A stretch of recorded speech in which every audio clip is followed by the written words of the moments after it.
Superintendent's office for 30 days and are available during that time period for inspection by members of the public on district equipment without charge. Speakers wishing to address the board on agenda items or non-agenda items, please submit your first and last name and the agenda item you wish to speak on in the Q&A area of the webinar. Please do not submit comments or questions in the Q&A area. You will be called to address the board. Your microphone will be unmuted and you may speak up to 3 minutes. After you have spoken, your microphone will be muted. Okay, the board met in closed session regarding public employee performance and no action was taken. Item 7, approval of the minutes for March 10th. Are there any questions regarding the minutes for March 10th, 2021? And I will call each trustee. Trustee Steele? I've got nothing new. Trustee Doggett? No questions. Trustee Burkini? No question. Okay, and I have no questions. Okay, do I have a motion to approve the minutes for March 10th, 2021? I'll make a motion to approve the minutes for March 10th, 2021. Okay, do I have a second? Seconded. Okay, and Kelly, will you take the roll call vote? Trustee Bradal, Yes. Trustee Burkini, Yes. Trustee Doggett, Yes. Trustee Steele. Yes. Thank you. The motion passes 4-0. Okay. Item 8, approval of the agenda and consent agenda. All items in the consent agenda will be approved with one motion, which is not debatable and which requires a unanimous vote for passage. If any member of the board, the superintendent, or the public so requests, any item shall be removed from this section and placed on the regular order of business following the approval of the consent agenda. Are there any questions regarding the approval of the agenda or consent agenda? Trustee Steele? No question. Trustee Doggett? No questions. Trustee Burkini? Can I pull 8B and anything else? 8B. Okay, the acceptance of warrants. Yes. Okay. All right, and I have no questions. Okay, do I have a motion to approve the agenda and consent agenda, pulling item 8B? And let's see. Do we have a motion to approve? Pulling the item 8B? I will make a motion to approve. Okay, do I And have I'll second it. Okay. And Kelly, can you take a roll call vote? Trustee Bradal, Yes. Trustee Burkini, Yes. Trustee Doggett, Yes. Trustee Steele. Yes. Thank you. The motion passes 4-0. Okay, item 8B. And Trustee Burkini, what was your question? Two questions. First, I'll ask about Brookwood. I'm just curious where we're at on that, and if I know there was a phone call into the city manager, and I'm just wondering where we're at. This is in regard to workforce housing. I'm happy to answer that question based on what I know. We are expecting a further follow-up from the city, but that there were some unusual delays in the fall in terms of the city planning process. And we're expecting a little bit more information from the city in a follow-up email. Okay, and I guess my experience with stuff like this is that there's got to be a squeaky wheel to push these things through, and I'm just hoping we've got that squeaky wheel, or wondering who that is. I can call every 2 weeks and make sure we're getting on the calendar and push it forward a little bit. Yep. So when we get a response from the city, we will follow up on that. We've obviously been very, very busy in terms of returning to in-person instruction, and so we too may not have been as squeaky as we need to be. Okay. And then my other question, and I brought it up a few times, to individuals, but I am concerned about the number of hardware store charges that are coming through. Just since February, there's been 80 hardware store charges. And if we're, to me, there's a problem. So it's either we need to limit the number of the people that are going, we need to limit the number of times people are going.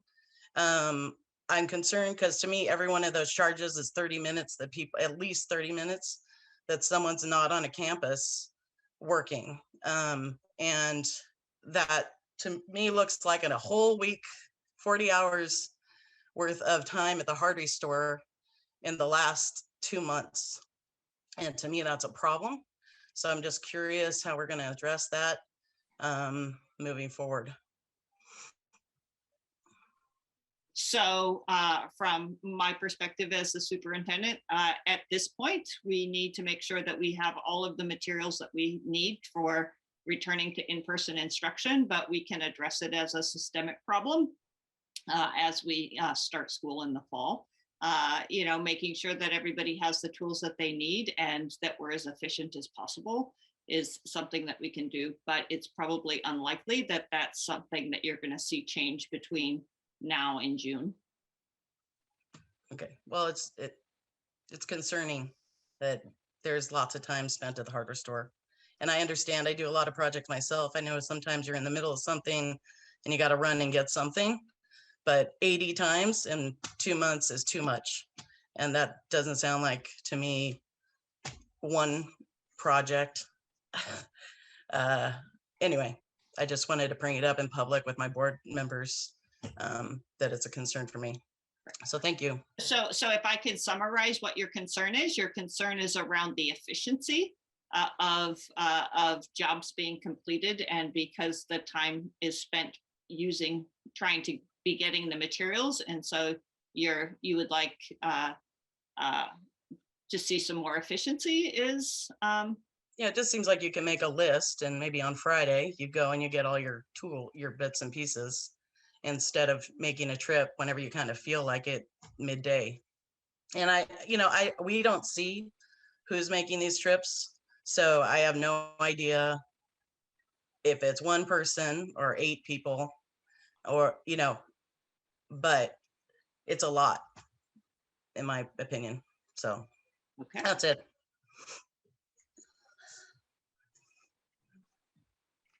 Okay, all right. We would need to have a motion to go ahead and approve the consideration of an acceptance of warrants.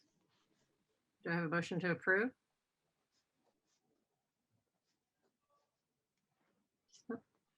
I'll approve it. Okay, I'll second. And Kelly, can you take a vote? Trustee Burdell, Yes. Trustee Brocchini, Yes. Trustee Doggett, Yes. and Trustee Steele. Yes. Thank you. The motion passes 4-0. Okay, communications, item 9. Speakers wishing to address the board on agenda items or non-agenda items, please submit your first and last name and the agenda item you wish to speak on in the Q&A area of the webinar. Please do not submit comments or questions in the Q&A area. You will be called on to address the board. Your microphone will be unmuted and you may speak up to 3 minutes. After you have spoken for 3 minutes, your microphone will be muted. LSCA? Good evening. LSCA had a great week honoring Patty McNally. It was a week demonstrating our pride in our union and our united membership. We are really energized by our members and our commitment to not only each other, but to our students. We are engaged, involved, and looking forward to a safe return of students to school buildings. After the last board meeting, LSCA members noticed lots of harsh criticism about the district and its employees on social media. We came to the defense, putting out our own statement in support of not only our members and CSEA members, but also the administrators and you, our school board members. We are very proud of Pacifica School District's thoughtful approach to returning to school safely, always focusing on the science. Last week, the negotiating team sent you a letter. Thank you to those of you who acknowledged it. Some of you suggested we speak with Dr. Olson about our questions. The letter had no questions. We were simply sharing with you concerns. LSCA leadership and our members felt it important you were updated in a timely manner. Please remember that you as the school board are responsible for hearing directly from all constituencies and not through filters. That's why we went straight to you. You are the ultimate decision makers and make the final call on all district processes. Again, LSCA is thankful for those decisions you have made thus far, and we look forward to seeing our students very soon. Thank you. Thank you. And CSEA? Well, my name is Nicole Sayers. I'm the president of CSEA, and I would just like to say again, as always, thank you so much to the board to consider our health and safety first before reopening the schools, and let you know that we are 100% committed to coming forth and helping students, administration, and teachers start this year in the last 8 weeks as best that we can. And we are happy to hear from you if there's anything else that we can do to make it better. And that's really all I have to say tonight, except that we really look forward to our next CSEA meeting with Linda Brocchini, because we would love to have you and we want to host you. And other than that, that's it for tonight. Thank you so much. Kelly, would you mind making the moderator a co-host, please? I have done that, Heather. Okay, perfect. Thank you. Thank you. Okay, I think next we have people wishing to address the board, and we have Pacifica School Volunteers. I think they wanted at this point. Hi, everybody. Patrick Sayers. And just wanted to make two quick announcements. One is that we are holding a virtual read aloud day at Sunset Ridge School this Friday from 9:30 to 10:30. We wanted to thank Principal Ellie over there and all her staff for helping us putting it together, and we really look forward to a successful read aloud day. And the students are really looking forward to it. Also, we've had a lot of inquiries about ThinkBridge Camp for the summer, and just wanted to let you know that Pacifica School Volunteers is putting a proposal together to present to the board and the district to approve reopening of ThinkBridge Camp in June during the summer at Valley Marsh School. And that's it. Thank you. Thanks, Patrick. Okay, it doesn't look like we have any other public comment on non-agenda items. So correspondence, Dr. Olson? I do not have any. Okay, we'll go to Board Superintendent Communications. Trustee Steele. I have no updates on this end. Okay, Trustee Doggett? I did want to just take a moment to address some of the emails that I've gotten over the past couple of weeks. I do read all my emails. I know that I don't always reply, but I wanted to take a moment to just talk about many of the things that I've been getting. So I think many people don't understand about being a trustee is that we have no power as individuals. We act as one body. None of us can make any decisions as an individual. I can't come into a boardroom and say, this is what we're going to do. Everything we do, every action we make, we take it together. And this is how the board works. Expecting any one of us to act on something immediately cannot be done. We act together. There's no way around it. I also wanted to address the fact that not everybody's going to be happy with the decisions we make as a board. In fact, it's impossible for us as a board to make every single parent, teacher, administrator, employee happy. There are thousands of people in our district who are affected by our decisions. The best that we can do is make the best decision for the group as a whole, which means some people are going to not get what they want. Some people are going to be unhappy. And unfortunately, that's the burden we have to bear. We can't make everyone happy. Someone will be disappointed with our decision.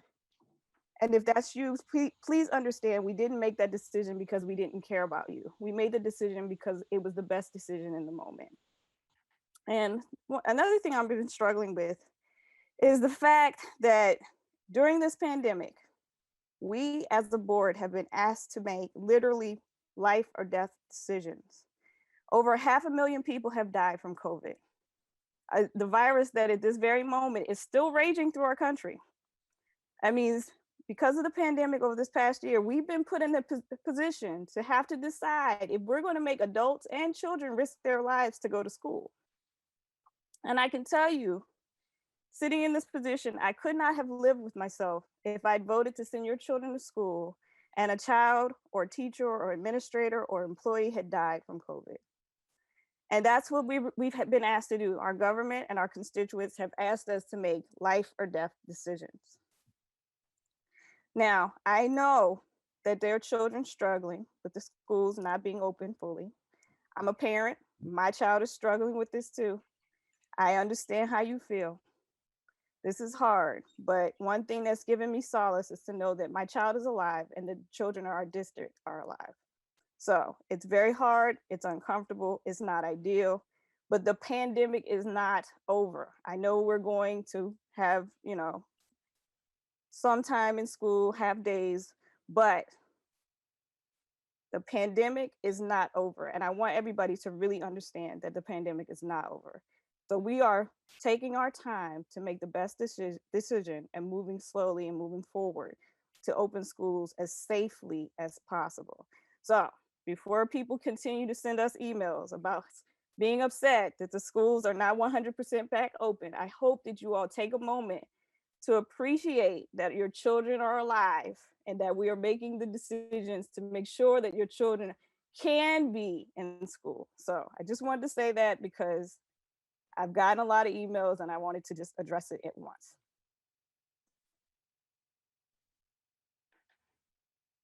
Okay, thank you. Trustee Burkini. Thanks, Kai. Let's see, I attended the Reopening Schools in San Mateo County webinar, which I think maybe a lot of people did. It was really good. It was just nice to hear teachers that have actually taught in the situation and how they've dealt with it and have persevered through that. And then I've also been on the San Mateo County elected official calls, and it's just all good news. It's moving forward slower. We'd all like it to be done yesterday, but we're getting there. There is, again, like Kai mentioned, we are in COVID, many of us have gotten vaccinated, and but we still need to be careful for our little ones to wear a mask when we're out in public and just do all this stuff we need to do and we've learned over the last year, so we can get to the end of this. So anyway, that's my comment for today. Thank you. Okay. And I was on the same Office of Ed and elected officials calls as Trustee Burkini. And also the San Mateo County Return to School panel, which was with a lot of teachers and administration on how they went back to school and the issues they've had and how it was maybe different than they thought. It was also Legislative Action Week. It used to be one day where we would all go to Sacramento, but it was all virtual this year. So there was individual meetings with Senator Scott Wiener, Assemblymember Kevin Mullen, and Senator Josh Becker. So we had individual meetings with them and then a combination meeting with them on Saturday, just bringing up the different issues that the schools in the whole state of California, but in their district specifically with them directly. And I attended a workshop on the IEPs and 504 plans. And there were a lot of parents that had, very good concerns and in getting more information. Friday was actually a pleasant time with Mr. Unbehagen with his third graders, where he had a class on bluegrass music. And so that was just a nice way to end the week. And then also attended Sunset Ridge had their back to school night. And it was really amazing for them to have their videos and everything, what the kids can expect and what the parents can expect and about the drop off and all that. And I know all the schools have that scheduled at different times, but it was just really amazing to see all the thought and time that went into that. And Dr. Olson, did you have any other communications? Up, you're muted.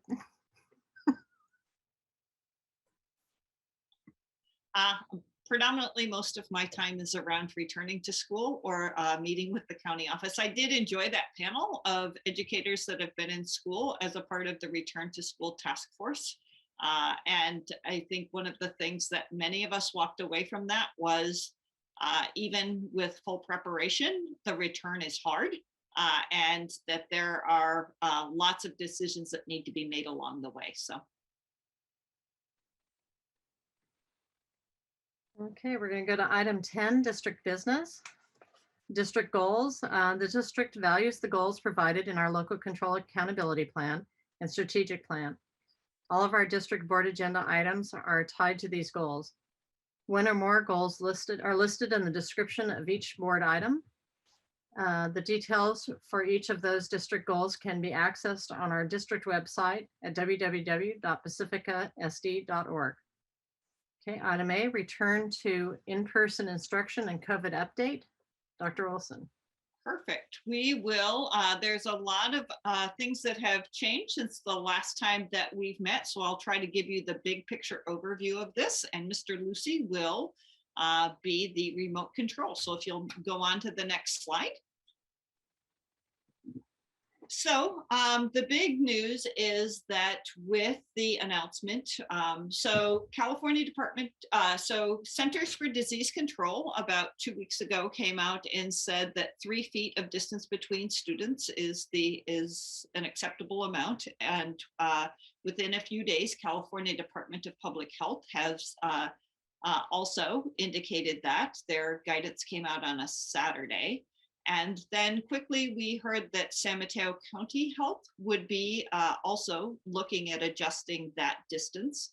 At this time, that change hasn't come out, but we do fully anticipate that that will be happening. During that week, there was some thought around what is the right choice for Pacifica to do in terms of a return to school. And the advice that we received from some folks that have already returned to school was work the plan that you have, work the plan that's already been approved, that there are many, many decisions that need to be made along the way. And you have to develop your routines and procedures around student safety and build confidence on that. So I fully expect that we'll be having a full return to school in August with the benefit of 3 feet of distance between students. What that will require in some of our in our 4th through 8th grade, that typically their class size is around 32, is that the class size would probably be a little bit closer to 28 to be able to fit all of the students in a classroom. We also will have to purchase some single desks. And so while I don't know those numbers right now, as soon as we get school open, on the 19th and the 22nd, we can go around and make those decisions. Kind of the hard part of this is not necessarily knowing what all the guidance will be in August, but planning for the guidance that we have right now as we reopen. And so I think that was, I know that the educators were really delighted to hear about a full return. And I know a number of parents were really very interested in that as well.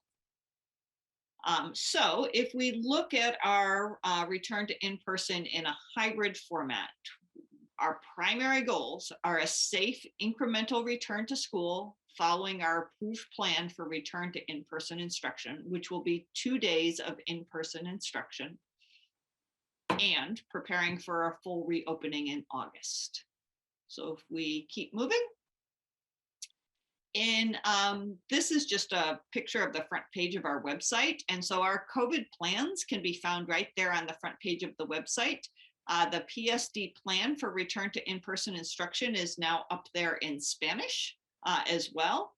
And there have been some changes. That plan came to you in February, and based on advice that we received from San Mateo County, we just made some changes. Number one, we added the specific dates and timelines for April 19th for preschool through 3rd grade starting on the 19th, and 4th through 8th grade starting in Group B on the 22nd. And we recognize that we will have to make some adjustments to that B schedule to even up the amount of days.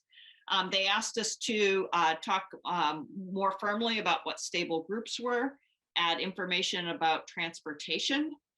We added the details around recess is that when in February, when this was written, we were going to disinfect the playground equipment several times each day. And what they have learned is that so much disinfectant for students is causing an irritant to the skin.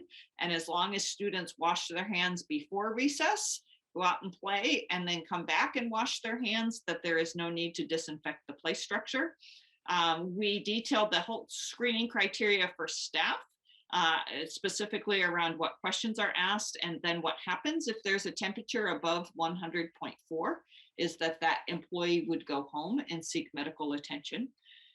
We talked about the identification and tracing of contacts, so that the notifications are based on Cal OSHA criteria, so just being more specific about that, and that clarifying the website different scenarios, and those scenarios change often in the county, and so they just said they thought that we should put the website as opposed to putting specific scenarios, and then talking about the when school closures are necessary. I'm going to talk about that a little bit more in my presentation because I think that's an important piece to know, and I'm writing some notification information for parents so that they know that prior to school starting. Also, when we built the plan in February, there was some information coming out from the state around testing of students. And currently, the testing of students is not required. And so we will not provide response testing for students. But if there is a positive case in a school, we would give the families information around where they can either be tested at their healthcare provider or through county sources, one of them being at Jefferson Union High School District Tuesday through Saturday. So those were the changes that were made to the plan. And as a result of that, the plan was approved by the county health as well as San Mateo County Office of Ed. Let's move to the next slide. So in terms of where one can learn about the return to school, is every week I'm sending updates to staff and families. We are taking my notification and putting that under the superintendent's update, as well as posting any large plans. Like I said, we did translate the plan for return to in-person instruction into Spanish, and that school newsletters, as well as schools are developing Google sites to put the information out there. And they're calling them different things, whether they're return to school orientations, back to school night 2.0, but all of the information will be coming to parents also through the schools. Next slide. So just to update you on where we are, this is as we prepared for this board meeting, is that many of our staff are in the second round of their vaccinations. So there are a few illnesses that are happening as a result of that, a few staff absences, but it's a great time as we prepare to go back to school, is that we've reached agreement. Those site plans are at this point finished. People are putting the details on that and we'll be sharing that publicly. We've made a lot of progress this week. We completed the survey with families. I'm going to share just a little bit of information on that. Principals are finishing the stable groups with their staff, and we'll be reporting that out. So that's whether people are in the A group or the B group. We are preparing the classrooms in the schools. We will do walkthroughs mostly on Thursday, but may finish some of those up on Friday. So a formal walkthrough, which will include a district cabinet member, the school principal, an LSEA member, and a CSEA member. And we're looking for things that come specifically out of the plan, like signage, sanitizer, soap, making sure that there are spaces for kids to stand 6 feet apart. So we'll be doing those on Thursday and Friday, and then working on training on the site-specific procedures. And that's coming as a result of some of those return to school orientations. So we've made a lot of progress. I'm going to just put a shout out right now to principals. I speak to many of them each day, and this is not what principals thought principaling was, and they're really working their tails off to get all of this stuff done before school starts. We're really, our goal was to get the physical plant mostly done by the time that spring break came, so that when the return to school, that we'd have about a week to put any finishing touches on that. So I cannot thank the principals enough for their hard work and their leadership. This has been just an incredibly challenging time, and they've really stepped up to the plate. So I'm really fortunate to have such a great group of principals doing this hard work. We talk about vaccinations. We all know that one of the important pieces around our return to school was the decision to wait for all staff to have access to the vaccine, to both doses of the vaccine, and a time for the full immunity. And so 97% of over 300 staff members have received their first dose. As I said, we're working on the second dose. We're about midway through the second dose. And so we'll keep moving through. So when we look at the start of school, on the 19th is the first day of school for the preschool to third grade group. And then the first day of school for the first day of instruction for 4th through 8th grade. It actually didn't all fit on the slide. 4th through 8th grade is on the 22nd. And that'll be the second day of instruction or the first day of instruction for preschool. Preschool, okay, so let me start over. So of the group that is in the B group, everyone is going to start on the 22nd. And then on the 24th is the first day of the A group. And I did make the decision to have the B group start on the 22nd, as opposed to having everyone in the district start on the 19th. They do say that it's an incremental approach. Originally, when we planned this, we were going to do K2 starting, or preschool to 2 starting 1 week, and then the next week, and then the next week. And for a few reasons. Number one is because we are starting a little bit later as a result of waiting for the vaccination. But because most of the adults in the school will be vaccinated, we did get approval to move a little bit more quickly. So I will talk about how we might make that adjustment to the B group in a future slide. So next. Next slide. So the hybrid will be Monday and Tuesdays in person for in-person learning for group A, and then Wednesday, Thursday, and Friday at home. And then the group B will be at home Monday, Tuesday, and Wednesday, with Thursday and Friday being in-person learning. The teacher will meet with the students approximately 30 minutes on asynchronous day. So there will always be a 30-minute connection. And one of the things we'll talk about in another slide is around people that are choosing not to return, how they can continue to work with the same teachers. So one of the, actually, I'll just address it right now. One of the proposals that is out there is that if students are not ready to return, and we right now have about 100 families that have said that they're not ready for students to return yet, but they want to finish the year with their classroom teacher. And so one of the proposals that was suggested by LSEA leadership was around, could there be projects for students to work on asynchronously? They would meet with the teacher every day for 30 minutes, but then could there be some projects that would that they would work on asynchronously, so that they could complete that and still be a part of the class and complete that year. And so we are working on that so that we're developing those projects from a different district perspective. We want to make sure that they meet the requirements of SB 98. And we also want to keep every teacher not having to develop those projects on their own. We're trying to get some economy of scale on that end.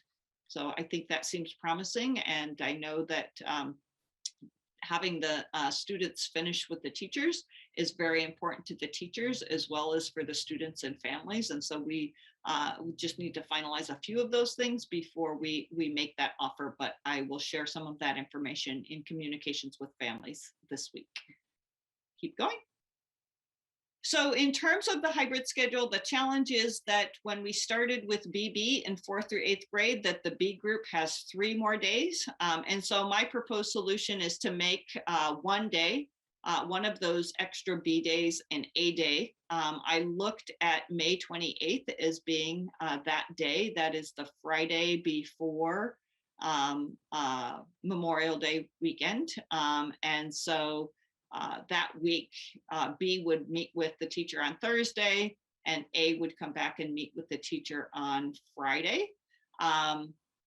That one of the challenges is that is Oceans Week, Oceans 10 day. There's Oceans Week at Ocean Shore School is a big event that is over a period of 10 days. We also need to do CASP testing, which I will talk about a little bit later in mid-May. But at this point, I think my suggestion is May 28th for making that up from a B day to an A day. Let's keep working. So in terms of I want to just share some of the big pieces that came out of the intent to return survey. So initially, as we closed the survey, we had about 1,800 responses. Just under 94% of those folks intend to return to in-person instruction. I do believe that there may be just a little bit of fluctuation when people realize that they could continue to learn at home and still be connected with their teacher. I did hear from a few parents this week that said, oh, if that's an option, I may change my mind. So I expect just a little bit of change on that. And like I said, it's about 100 right now that have said that they will not attend in-person hybrid instruction at this point. Keep going, please. In terms of returning next year, so we gave the survey at the time that we were not clear on the form of the return to school and whether there was some consternation about 3 feet and 6 feet and whether it would be a full return. So at that time, 86% said that they would be returning and about 8% said they would not be returning. So I think if that poll went out at this point, that not sure piece might be a little bit smaller on this period of time. So let's keep going. So one of the interesting things and the pieces that's important is in the last couple of days, I have had email conversations with a handful of people that said, great that the staff is vaccinated, but my children won't be returning until they're vaccinated. And so knowing that that's most likely not going to happen before the start of school. So say if that happened in October or November, is that there are people that absolutely want a full year distance learning program. There's also a lot of people that were interested in the maybe part of that. So the challenge with yes, and 127 people saying yes to that is that that's approximately 12 students per grade level, which would be a combination class in distance learning. That could be kind of a challenge. Some of the full year distance learning teachers suggested not full year distance learning, but half year distance learning. So the concept of what if we offered distance learning until December, and then at that point, that class would return to school, to a physical location of a school with that teacher, so that they would be with the class for the whole year. They would be with the same teacher for the whole year, but it would be half distance and half in person, because that kind of meets the needs around the vaccination schedule. So that, you know, we really want to offer something or be able to, whether it's us or whether there's another entity that offers that, we recognize that at the bottom line of this pandemic, and the reason why ultimately we went to shelter in place is about saving lives. and the health and safety, and that there's a really broad spectrum in our community in terms of people's concern with the virus. And so we want to honor that. The other part is the interest in the homeschool program, which has typically in this district been about 35 kids for the last 20 years. But it's been a really important program for the kids that have been a part of it. And so we know that we will continue that program with at least one teacher, probably more likely 2 or 3 teachers worth, because that also offers flexibility. And what the homeschool program is a program that the parents are essentially the teachers. They work with a credentialed teacher that's familiar with that grade span, and they tailor a individual program for the students. But a majority of the teaching falls within the purview of the parent. And it's not the difference between full year distance and homeschooling is that in full year distance, it's a teacher that's responsible for the instruction, whether that's virtual or digital. And with the homeschooling, it tends to be a little bit more analog, like paper and pencil books. But we know that we will offer that homeschool program. 59 kids indicates 2 teachers, but I think because of based on some of those maybes, we may be looking at staffing that at 3 teachers. So let's keep going. So one of the hot topics on the board meeting last time was 8th grade promotion ceremonies. And so the current requirements as we posted this board agenda, and they were just updated at that time, right at almost the exact same time that we posted this agenda. Number one, it has to be in a permanent venue. So we could not do this on Cabrillo's yard. It has to be permanent structures with permanent seating. It must be outdoors. The limited capacity, I think, is at about 33%. All attendees must live within 120 miles.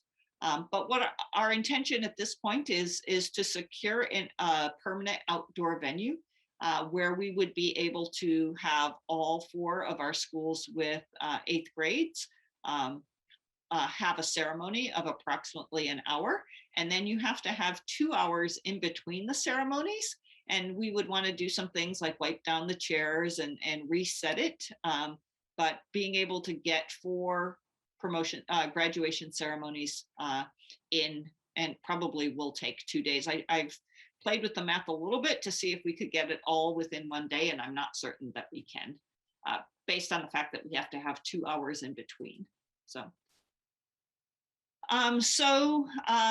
there are some flexibilities in terms of CASP testing, but it really looks like we'll be doing CASP testing in person for students in 3rd through 8th grade. They have shortened the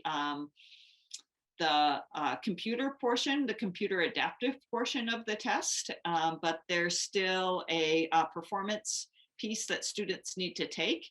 You know, the biggest part of the window, if it took a student every minute that is recommended, it would take 4.5 hours to complete that. But most students complete it much more quickly than that, but we will have to take in-class time to do that. We're likely to invite full year distance learning and homeschool folks into a in-person session to take that test, recognizing that many may choose not to. Just because they have chosen full year distance learning so that they don't have to come to a venue. I think mid-May is probably the best time to do that. And so just know that you'll be hearing more from us as we move forward on this. So in terms of multiple layers of safety, at this point, the layers of protection or risk mitigation that we're looking at is stable groups and limited gatherings. And so you will see in the directions for kids returning to school is that there's the classroom start times are staggered. The classroom dismissal times are staggered. Recess is staggered. You're going to see a lot of staggering. But also in the stable group, students will be with approximately half their class. And when they're outside at recess, they will play with that half of their class. we're going to remain in those stable groups. Face coverings are required for all students, recognizing that there will be maybe a few students at each school that cannot, either because of their need that's documented in an IEP or a physical demand, are not able to wear a face covering, but it is really expected of all students and staff. It will be very rare that someone won't have on a face covering. Physical distancing, we're looking at 6 feet. Adequate ventilation is we are just finishing the process of having all of our HVAC systems checked out. Each of them has a new MERV 13 filter in them. The louvers were adjusted so that 80% fresh air comes in and 20% recycled air. And what I say to everyone is that even with the heat on, it's going to be very cold. So please dress warmly. And then any repairs that need to be made on the HVAC systems are being made by the contractor at that point. Hand washing, you cannot get enough hand washing, but we also will supplement that with hand sanitizer. As much as we possibly can, at every classroom transition, there will be hand washing. You come into school, you wash your hands. You are in class, and as you get ready to go to recess, you're going to wash your hands. So every transition you want to wash hands, but we have hand sanitizer in there and at both the front and back doors of classrooms. We'll be doing a symptom screening and a close contact exposure screening. So when we ask families before they come to school, they will fill out either a Google Doc or they'll just respond to questions on a piece of paper to just kind of reconfirm to themselves that they have not had exposure to somebody that tested positive and that they're not having any COVID symptoms, and that we will continue our surveillance testing for staff. And by surveillance testing, I mean that most staff is tested every 2 weeks. We've asked all staff members to be those that have not been a part of the regular testing but are returning to school to start school on the 19th, is that we're also asking them to do that COVID testing this week. And so that's if there are any staff members that may be asymptomatic and are positive, that's just one more layer of protection. Let's keep going. One of the things that just seems so silly a year into the pandemic is to be working with people around the proper way to wear a mask. And it's one of the things that we learned in the panel last time, is just reminding kids around pulling it up, having multiple masks. So kids will bring masks to school, but when they come back from recess, we may need to offer them a fresh mask because maybe it's wet or it's soiled or it's not staying up. So basically goes above the nose and mouth, goes all the way down to the chin, and just kind of reminding and keeping kids, our kids know how to wear masks, but just making sure that everybody's wearing it to keep everyone safe. Next slide, please. So we will continue to reinforce the 4 pillars from the pandemic recovery framework, which is hand washing, face coverings, physical distancing, and limited gatherings. So you will see that almost all district events will happen virtually, just like the return to school is happening virtually, but PTO meetings have been happening virtually, and short of the in-person graduation ceremony, that we will have very, very few gatherings that will happen in person. Next slide, please. So I did want to talk just a little bit about, this is a primary piece of the safety that I want to make sure that everyone understands. So one is that what we learned in the panel, and we know in this piece, and if anybody wants more details, you can find this on page 16 of our return to in-person learning, is that we will likely have positive cases. We've been in school for almost a year. We have had positive cases on our staff.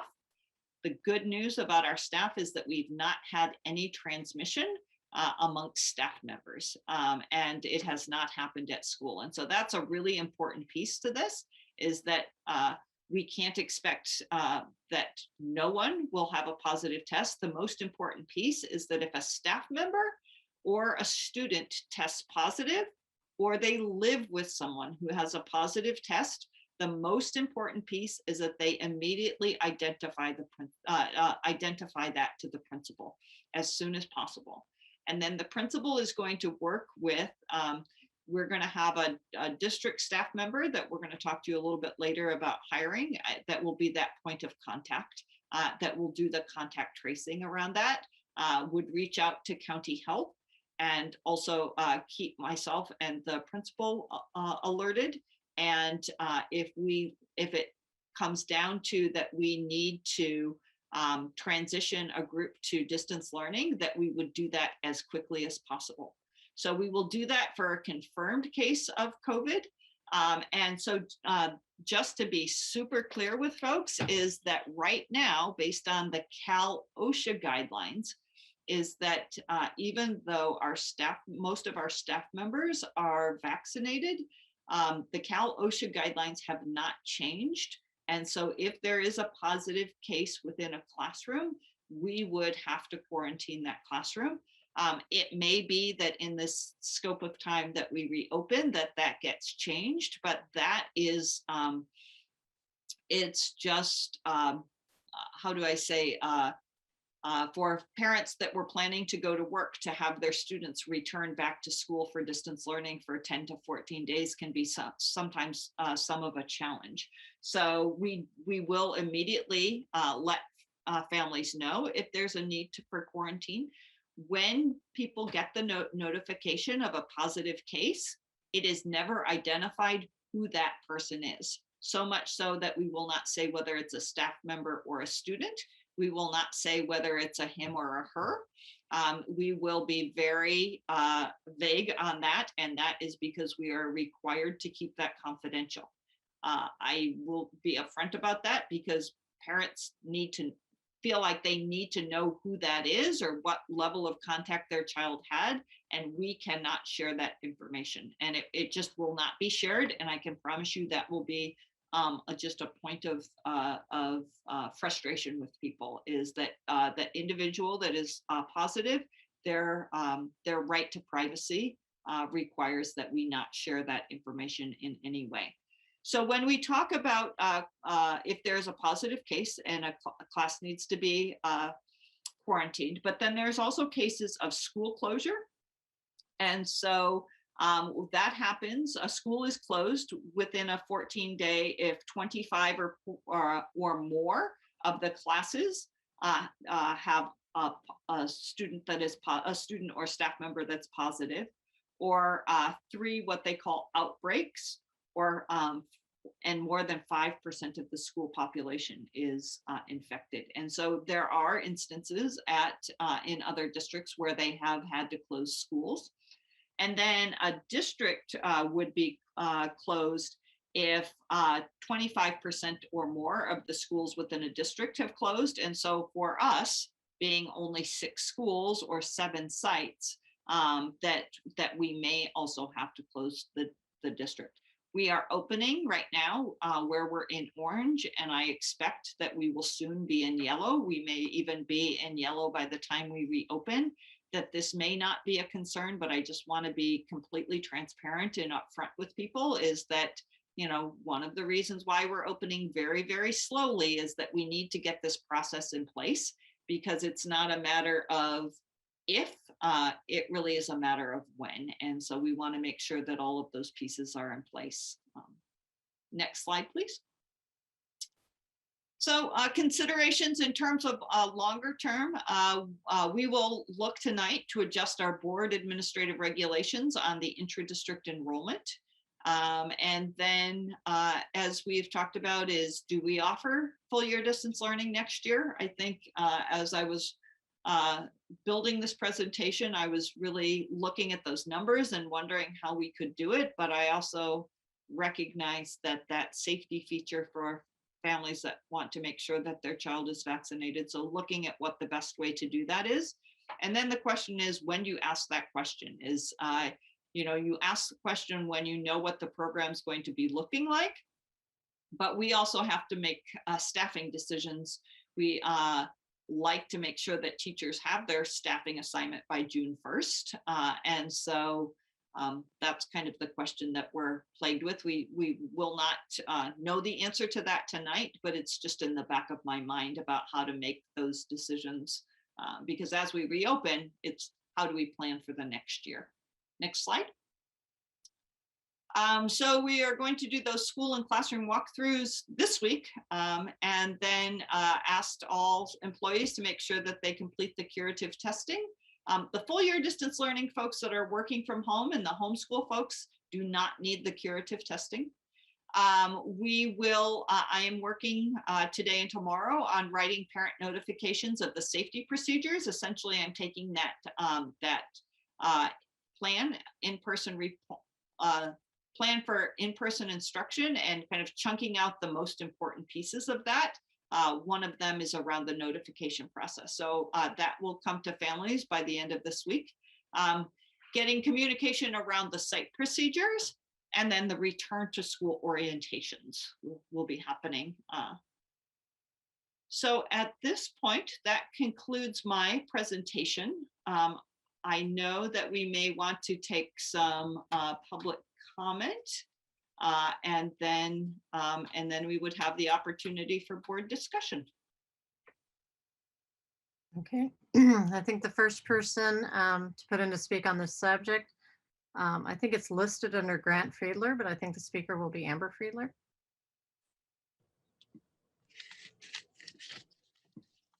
Hi, can you hear me? Yeah. So I actually had a few questions for you guys. I'll try and shorten it as much as I can. I know that we've all been emailing back and forth. So I feel like there's been some choosing of what rules and regulations and recommendations that you guys want to follow. Other ones you're choosing not to follow. Why are you picking and choosing which ones you do follow and which ones you don't follow?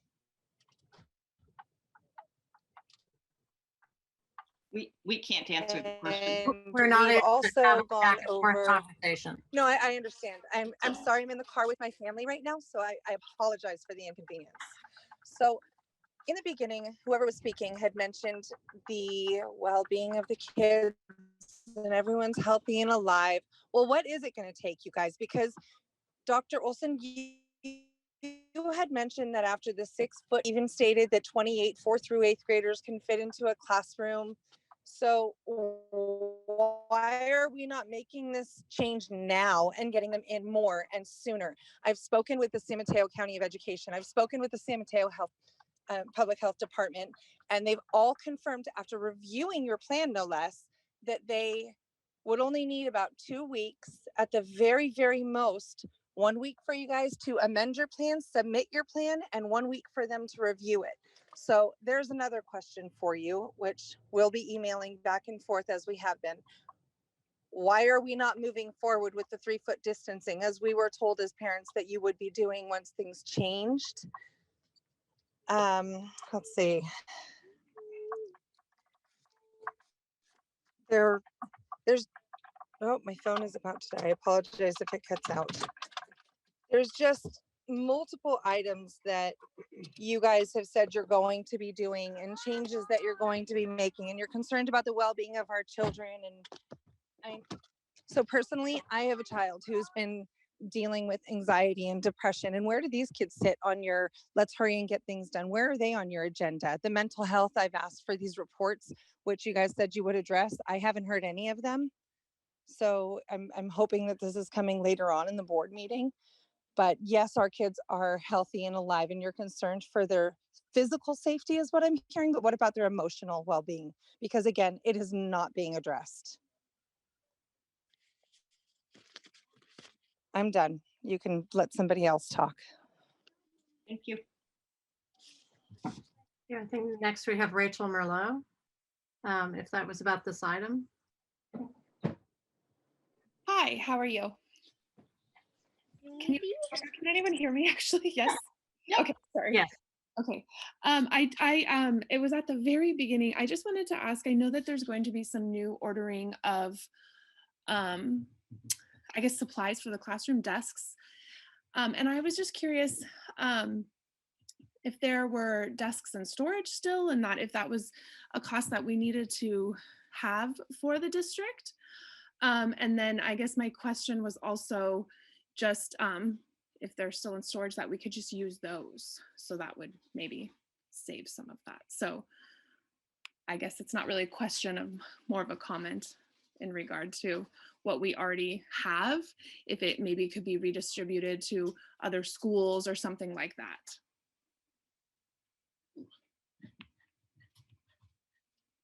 And that's all. Thank you. Okay, thank you. We can't really answer questions directly, but do we have any I'll go around with the board members for any comments. This is not an item that we're voting on, so it's mainly for information. Okay, Trustee Steele, did you have any comments or questions? No, I mean, I thought Rachel presented a good point. I know schools in general tend to store a lot of things in the dark dungeons and recesses of the like the buildings. I just, I don't know how what exactly the inventory looks like. I know there's a lot, like there has to be, but yeah, I don't know if that was accounted for. So that was just a good point in general that you made, but that was probably the only comment that I had. Okay, Trustee Doggett. I don't have any comments at this point. Okay, Trustee Burkini. Well, it's funny. I had a question actually about the desks. I was just curious if they were, I know we had actually planned under Measure O to get new flex furniture. So is that the intent that we're actually moving forward on that to fill the gap with the desks, or I'm just curious on that. I don't think we've actually even really talked about it. The issue is that at some of the upper grades is that they have those double desks. And so that doesn't allow you 3 feet worth of distance. You might be able to put one child at one end and another child at another end, not sitting at the right side of the desk, and then put a plexiglass piece in there, but I'm not completely certain that that's the case. We had talked about the flex furniture, but that's almost, we need single desks. So when we talked about the kindergarten and first grade at Sunset Ridge, they have the flexible furniture and it's mostly tables. That ends up working almost about the same. But there are some single desks that you can buy that end up going in either groups of 4 or 6. So we want to try to buy the most cost efficient thing that we could reuse in some other way. We don't have, I mean, there may be some places that we can beg, borrow, and steal and reuse some furniture. Like I know at Cabrillo, they have big tables. And so they looked at borrowing some single desks from other grade levels and bringing those in as single desks. That would be something that we could do. But if we're really looking at 28 per class, at least, not at the primary, but at the upper grades, we probably can't borrow that many. And we don't have Fairmont anymore as a storage place. Odsted really probably doesn't have that much good usable furniture that students could use. So we obviously will look everywhere that we possibly can to save money on that end. But I think we will need to purchase single desks if we're going to open up for classes of 28. Okay. And then just one other question that came up or in my mind was, how many subs do we have? And like, are they vaccinated, and where we're at with that? So we offered priority vaccination to about somewhere between 30 and 40 subs. I haven't kept that close track of how many subs have been vaccinated, but I know that many of them have. And now, especially as vaccinations are opening up to most adults, I am confident that that we will have people in person that are interested in subbing.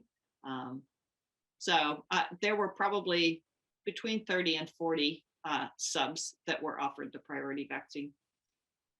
All right, that's it for me. Thank you. Okay, and then I just said, you know, with the deaths, I assume that the COVID money can be used towards something like that. We That's a could, question. use COVID money, or we could use some bond money on that end, either one of them. And we're going to purchase things that are the flex furniture part is not what we're going for, but we also don't want to buy the completely old-fashioned ones that are only single desks. So what serves the purpose of what we need now for space, and that ultimately could be used as flex furniture to get used together. Okay, and then the only comment I had was in some of the county meetings or with the legislative action day, they were talking about the possibility of the county having a virtual school for next year. And since all of the schools would maybe not have enough students that you would want a whole staff of teachers, that they might try to do something within San Mateo County where it's a county-wide virtual school for the ones that want all year distance learning next year.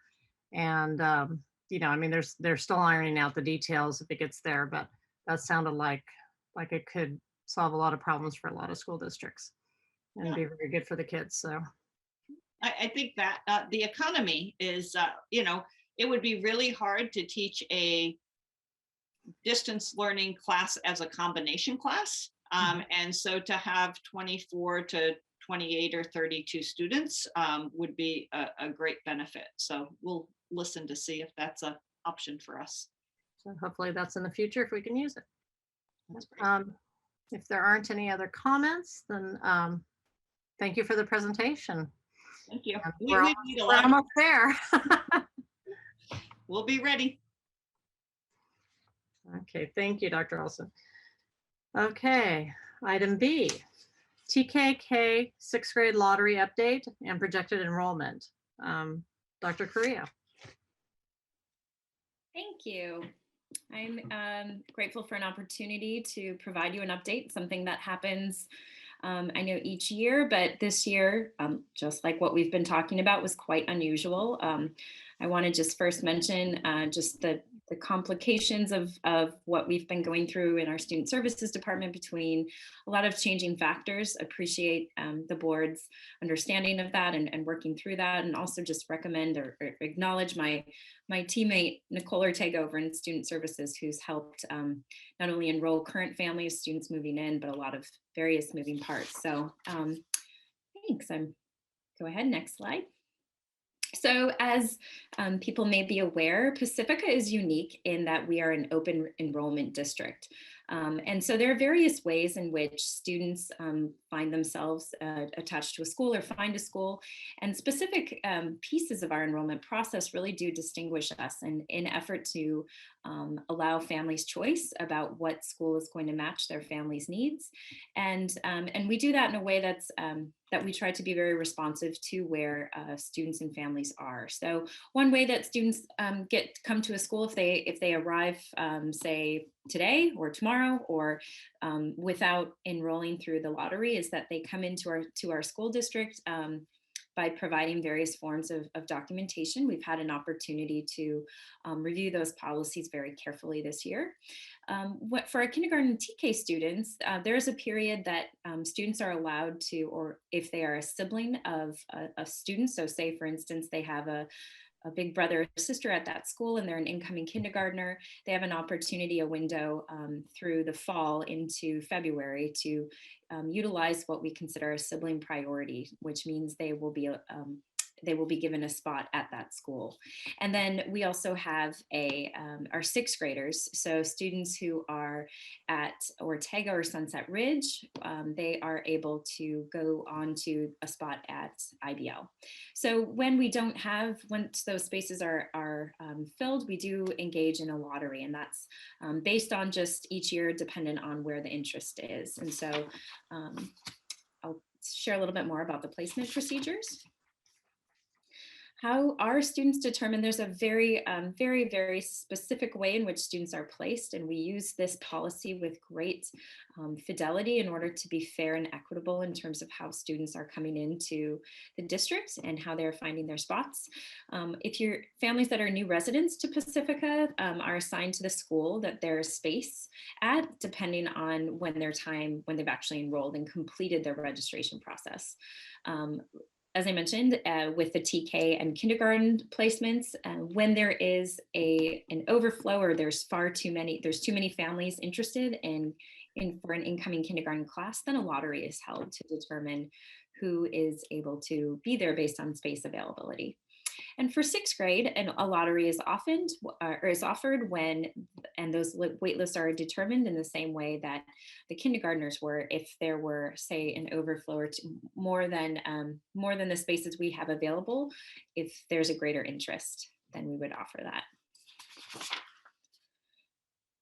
So a question that often comes up is, what does it look like with the wait list? How is that wait list determined? And again, I would just mention to our administrative regulations and exhibit that really help detail our policy around this. First of all, we determine spaces available based on students who are currently enrolled at that school site. If for some reason they are retained or accelerated, we want to make sure there is a space available for them. Again, when that wait list is created, and this is only when there is not enough space available to offer spots to students, children of newly hired district employees who are considered a full-time employee or at least a 0.75. Siblings would be the next consideration of students who are currently enrolled. And then would come residents of the district who are not siblings, and then are out of district students who may arrive on an inter-district transfer. So just to provide you some updates on our lottery and where things were, we had a very successful lottery, virtual, where it was obviously not a public event this year as it has been in years past. But again, it was conducted. The kindergarten lottery was the bigger one. So I want to just draw your attention to the chart. I'll explain the middle chart where it says kindergarten so you have an idea of the numbers that I'm referring to. We held this lottery for our kindergarten and transitional kindergarten students on February 12th of this year. Based on our staffing availability, we had 312 spots that we were looking at. From those spots, we determined that there were 109 students who are considered siblings of students in those spots. So we basically placed those students based on their sibling status, and that left a remaining 203 spots. So from those spots, we then determined that there needed to be a lottery at several of our schools based on where those spaces were. What I always share with families, especially if there is any question, is that they understand that there's a strong likelihood that families would get their first choice. So in this lottery, 90% of our families were able to be placed through the lottery at their first choice school. And 6% received their second choice, and third, about 1.7 students received their third choice. So we were grateful for that opportunity to be able to work with those families there. And it's always a difficult process, especially for families who are anxiously awaiting those results. But again, I want to just mention the high likelihood that most families are able to be placed through the lottery at their schools. And then if they're not, they're able to go on the wait list when we have a wait list that is not frozen. So as we consider enrollment, there are several methods that I just want to draw everybody's attention to about how we would want to be considering just areas of growth. Certainly the way in which we've been doing our enrollment is cumbersome. It's difficult because we are utilizing a paperless system, but through more outdated forms, such as families attaching documents and copies of documents, and there are many pieces that are related to that process, so it doesn't come in a very streamlined way. So trying to expedite that as best as we can, given a large amount of work that happens in a short amount of time. So balancing those placements as we have with overflow of student interest and capacity. I think as we just review these processes, it'll really help us expedite things and modernize the process while still holding on to the traditions and the pieces of Pacifica that make Pacifica what it is as an open enrollment school. The online lottery and registration is always a consideration about how we could, again, sort of expedite and modernize the process. So that's my update for you tonight. Thank you for your attention. I'm happy to answer any questions you may have. Okay, thank you. I'll go down the list. Trustee Steele, do you have any questions? No, it seems very straightforward, and with a big percentage of people just getting what they want, so it seems to looks good. Okay, Trustee Doggett. No questions from me. Okay, Trustee Brocchini. Just one quick one. I'm just wondering what our enrollment drop off is this year. So it's still hard to tell. I will tell you that we are seeing a increase from our lottery. We have seen a lot of families come back to our district, particularly those at some of our primary levels whose families may have selected to do a private school option that might have been offering like an in-person. So we're continuing to process a lot of requests for enrollment for next year. So where it was lower, the numbers I shared with you were from just a couple weeks ago, about a week and a half ago. So, but I could be happy to provide you with more updated information as we have that more current. Great, thank you. Okay, and I don't have any questions, but thank you very much for putting that all together, Dr. Carrillo. Okay, we'll go on to item C. That was just information only, so there's no vote on that. Item C, hiring short-term administrative secretary position, and that's Alexis O'Flaherty. Thank you.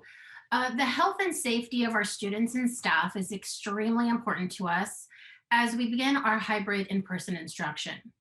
Pacifica School District sees the need to hire one administrative secretary to assist school principals with student contact tracing for COVID-19 when students return to in-person instruction.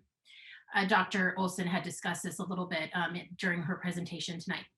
It is recommended that the Board of Trustees approve to hire one administrative secretary from April 1st, 2021 to September 30th, 2021. And I will take any questions if you have any. Okay, I'll go through. Are there any questions from Trustee Steele? No questions. Okay, Trustee Doggett, No questions. Trustee Burkini. No questions. I don't have any questions. Do I have a motion to approve the hiring of short-term administrative secretary position?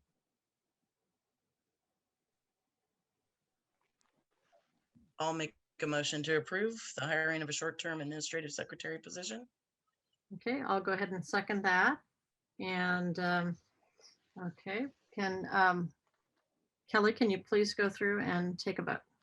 Sure. Trustee Bradal, Yes. Trustee Brocchini, Yes. Trustee Doggett, Yes. Trustee Steele. Yes. Thank you. The motion passes 4-0. Okay, thank you. Item D, authorization to teach in a departmentalized setting. Alexis O'Flaherty. Thank you. Mr. Donald Potter, a teacher at Cabrillo School, holds a multi-subject credential, and this request would continue to authorize him to teach math classes at Cabrillo School. Mr. Potter has taken the required lower and graduate college units in mathematics to qualify under the Ed Code. If approved by the board, this would allow Mr. Potter to teach math at Cabrillo School for the 2021-2022 school year. It is recommended that the board approve the authorization to allow Donald Potter to teach math in a departmentalized setting below grade 9. Okay, I'll check for questions. Trustee Steele, No questions. Trustee Doggett,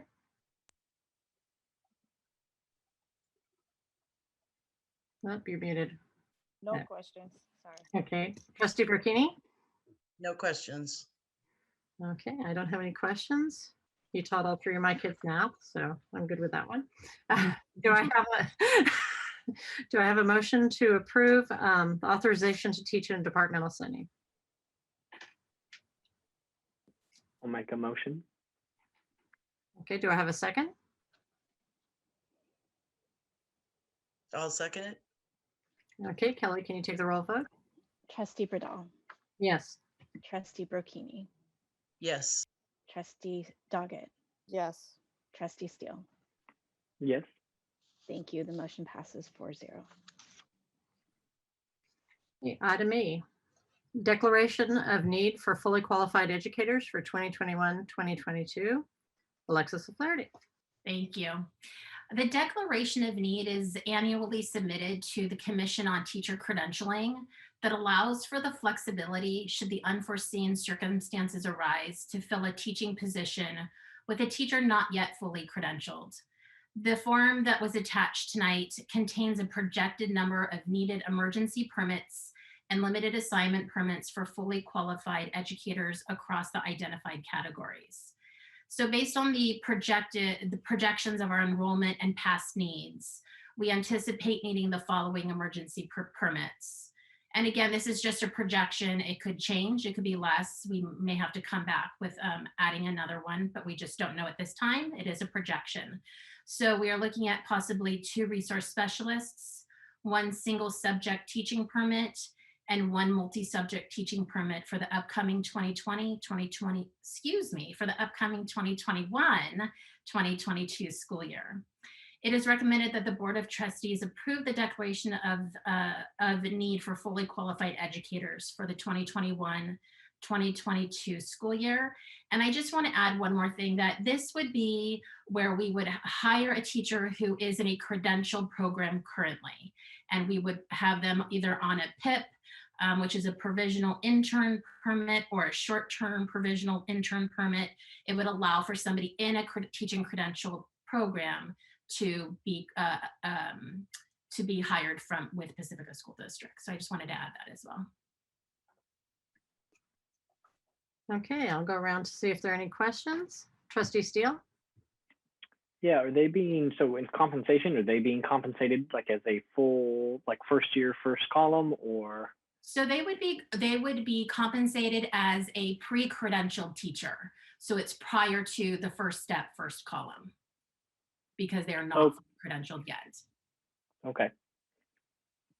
But they would still are eligible for health benefits. Okay. Okay, Trustee Doggett? No questions.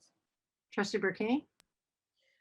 My only question is, like, what do we do to help them get to the end of the road here?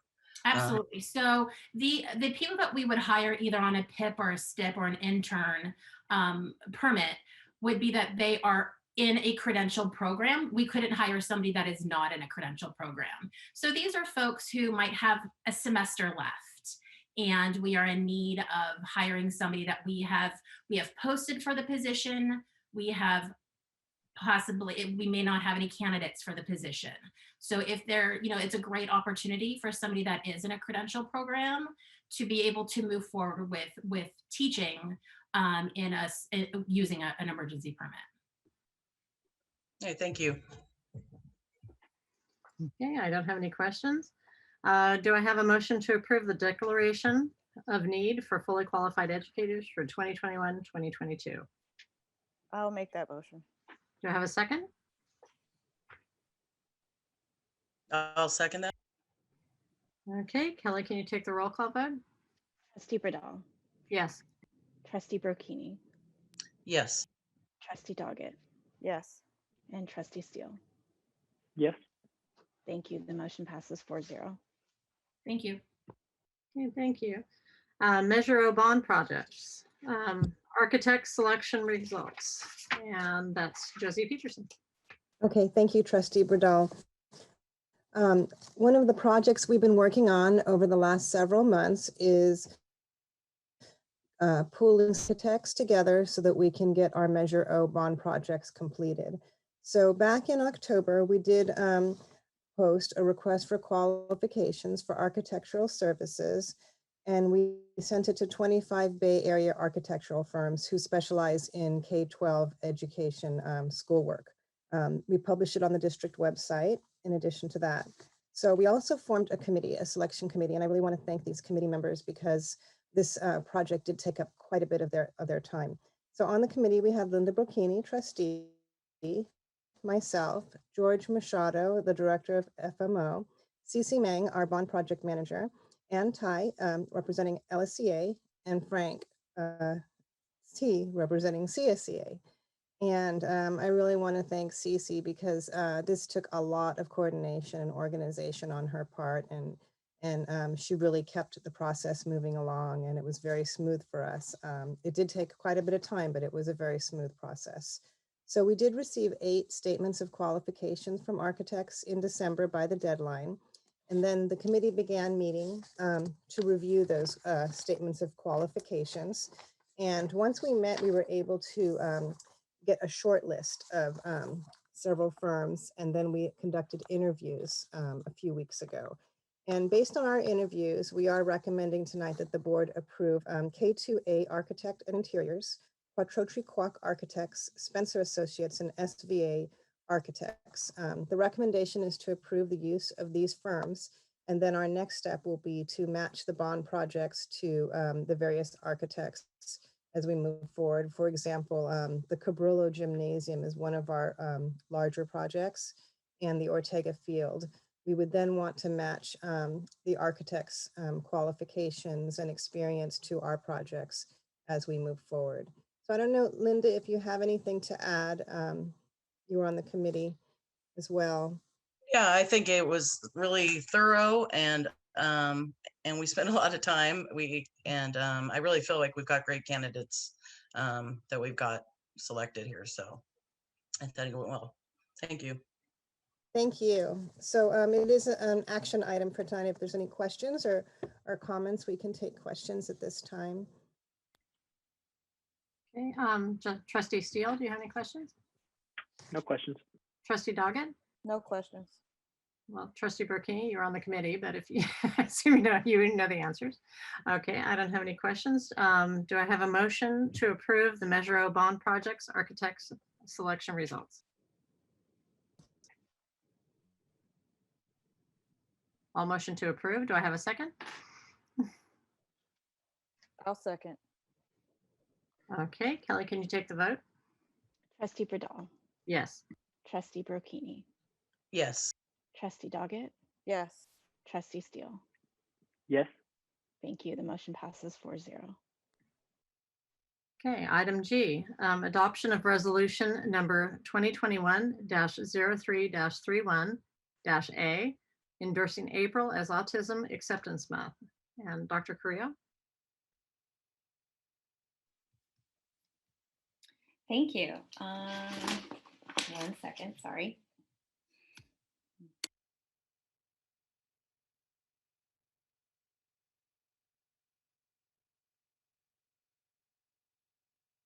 Thank you. I wanted to have an opportunity to bring this to everyone's attention tonight, endorsing April as Autism Acceptance Month. Whereas April has been designated Autism Acceptance Month, and whereas the Centers for Disease Control and Prevention, CDC, estimates that 1 in 54 Americans live with autism spectrum disorder, and whereas the Pacifica School District, along with San Mateo County Board of Education and County Superintendent of Schools, recognize and celebrate the countless ways individuals who live on the autism spectrum contribute to and strengthen our communities, and whereas every year people around the world join together to support Autism Acceptance Month, formerly known as Autism Awareness Month, and light up the communities by wearing blue through the month of April. And whereas April 2nd is recognized as Autism Awareness Day to highlight the need to help those with autism lead full and meaningful lives. And whereas it is vital that students living with autism spectrum disorder feel included and accepted in our classrooms, businesses, and communities. Now, therefore, be it resolved that the Pacifica School District Board of Trustees hereby observe April as Autism Acceptance Month, and be it further resolved that the Pacifica School District encourages the community to light it up blue on April 2nd and through the month of April to help shine a light on autism. Ayes in favor of board members. Thank you, Dr. Carrillo. Do we have any questions from the board members? Trustee Steele? No questions. Trustee Doggett? No questions. Trustee Burkini? No questions. Okay, I have no questions. So do I have a motion to approve resolution number 2021-03-31-A, endorsing April as Autism Acceptance Month. I'll I'll make a motion to approve. I'll do. second it. Okay, Kelly, can you take the vote? Trustee Bradall, Yes. Trustee Burkini, Yes. Trustee Doggett, Yes. Trustee Steele. Yes. Thank you. The motion passes 4-0. Okay, resolution, number H, the letter H. Resolution number 2021-03-31-B, board compensation for missed meeting. Dr. Olson? You're muted.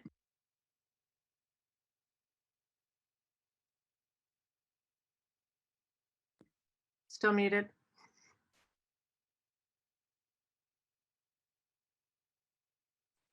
There we go.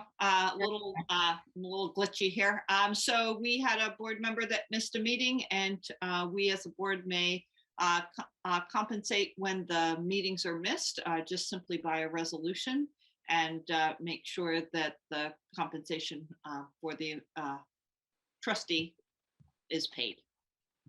So I would recommend that we pass that. Okay, do we have any questions? Trustee Steele? No questions. Trustee Doggett? No questions. Trustee Burkini? No questions. Okay, I don't have any questions. Do I have a motion to approve the resolution number 2021-03-31-B, board compensation for missed meeting?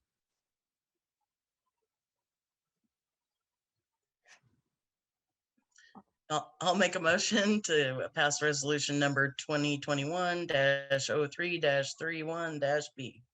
Okay, I'll second that. Kelly, can you take the roll vote? Trustee Bradall, Yes. Trustee Burkini, Yes. Trustee Steele, Yes. and I believe Trustee Doggett would abstain from this vote. Correct. Thank you. The motion passes 3-0. Okay. Item 11, board bylaws and board policies, administrative regulations. Okay, Dr. Correa? Thank you.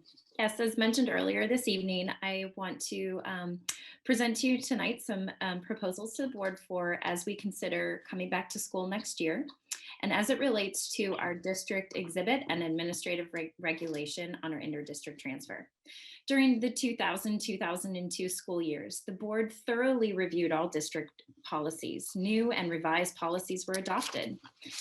CSBA provides sample bylaws, board policy, and administrative regulations reflecting any legislative changes several times each year with descriptions identifying major changes in revised materials, as well as editorial changes or technical revisions. Staff then compare the CSBA sample policies to current policies. Tonight, I'm bringing forth the administrative regulation and exhibit to reflect the changes as it relates to the inter-district transfer. What I have presented for review tonight is the first reading that was changed in July 2020 to reflect the impact of offering a distance learning model on enrollment. In July of 2020, the board responded to the multiple factors significantly impacting the families of the 2021 school year related to the COVID-19 school closures. Alternative learning models, such as a full year distance learning option and a homeschool model, were offered to families who were not able to commit to a hybrid model. Reasons related to families' preferences or safety measures allowed for families to have a consistent model for the duration of the 2021 school year in the event we were able to safely return to in-person learning through the hybrid model. Consequently, placements from the waitlist were frozen during the 2021 school year, allowing families the opportunity to return to their school of origin if they had selected distance learning or the homeschool model for this current 2021 school year. All the while, we've been welcoming and accepting new families to our district. During the course of this current school year, we have welcomed new families to the community. Pacifica residents enrolled their children in our school district and were assigned to placements in our hybrid learning model or distance learning when space was available. Given the fact that the waitlist has been frozen, families were given temporary placements for the 2021 school year in anticipation of those students in distance learning returning to their school of origin for the 21-22 school year. In total, approximately 54 students were given temporary placements as new students this current school year and who are currently enrolled in our school district. As we return to school in the fall under the health and safety guidelines, we expect to see many families return to their school of origin from either a distance learning model or the homeschool program model who have had their spots held given the change in board policy on 7/20/20. Therefore, it is recommended that the board approves the exhibit, which resumes our interdistrict transfer pre-policy, pre-COVID times. This is consistent with the board's decision to allow for students to return to their school origin for the 2021 school year only. This would then allow for the 54 students who have entered the school district to be assigned permanently to a school site or have the options of placing their child on a wait list for any school per the standard waitlist procedures. For the 2021 school year, if a family chooses to participate in an alternative instruction option, such as the homeschool independent study program, they will be able to participate, but without having their spot held at their school of origin, or our wait list would no longer be frozen. For families who select an alternative instruction option, such as a full year distance learning or homeschool option because their students either have a temporary or a permanent disability, which makes school attendance in person impossible or inadvisable, shall be allowed to return to their school of origin when safely allowed to do so through an administrative placement. It is recommended that the waitlist order also be changed to remove out-of-district students from the waitlist. Rather, out-of-district students will have the opportunity to join the district through the interdistrict transfer process. Removing out-of-district requesters from the waitlist would then allow the district to better serve Pacifica residents within district boundaries while still accommodating requests from our neighbors or out-of-district requesters. And finally, it's recommended that the board approve the following recommendation to apply to the waitlist. And it would read as such: when two custodial parents or guardians of different households with equal education rights cannot agree on which school in the Pacifica School District to enroll the student, the first school in which the student was registered by either parent or guardian will be the default school of choice, unless and until a court order rules otherwise. Thank you. Any questions? Okay, we'll go through questions. Trustee Steele, No questions. Trustee Doggett, No questions. Trustee Burkini. You're muted. No questions, sorry. Okay, I don't have any questions. So this is not an action item then. So this is just the first reading. Correct. Okay. If nothing comes up between now and the next meeting, typically we put these items on consent. This is a foundational one for Pacifica School District. So if you should have any questions, please reach out to us and we want to make sure. And if there's any need for future discussion, we can put it on as a action item, as a board policy. But if we don't hear from any of you, we will put it in the consent calendar. Okay, thank you, Dr. Correa. Item 12, future agenda items. Dr. Olson.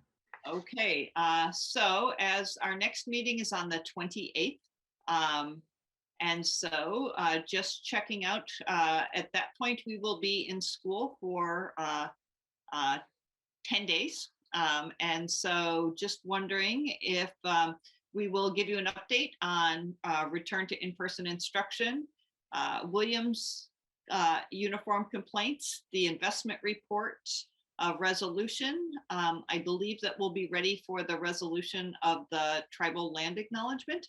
And then the one that I didn't have on here was information on mental health services provided in San Mateo, in Pacifica School District.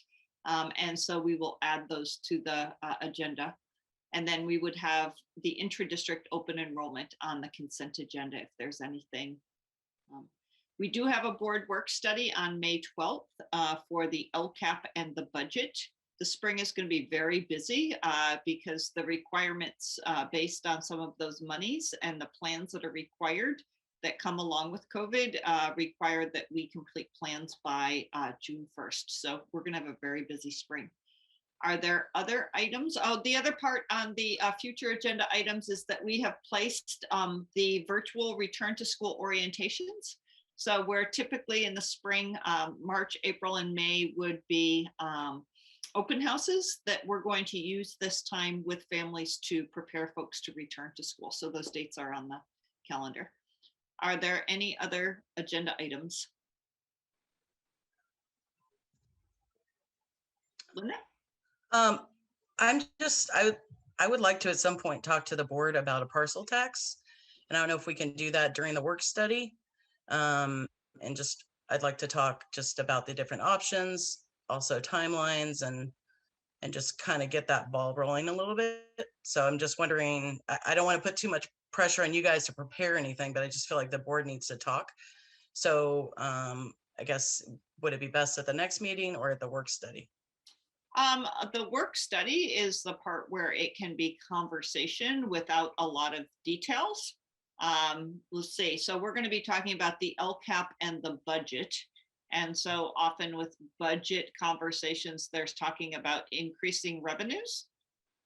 And so that might be a perfect forum for that. Okay, yeah, if we could add that as part of the conversation. And the only thing I maybe could, if maybe Josie, when we get to that place, could kind of give us some numbers about like how much we've gotten in previous parcel taxes. And so we kind of have an idea of what we would need looking forward for potential maybe teacher or staff raises or different things that we may discuss. So this would be for information as opposed to any kind of action, correct? Yeah, I mean, I think we have to discuss it before we can move.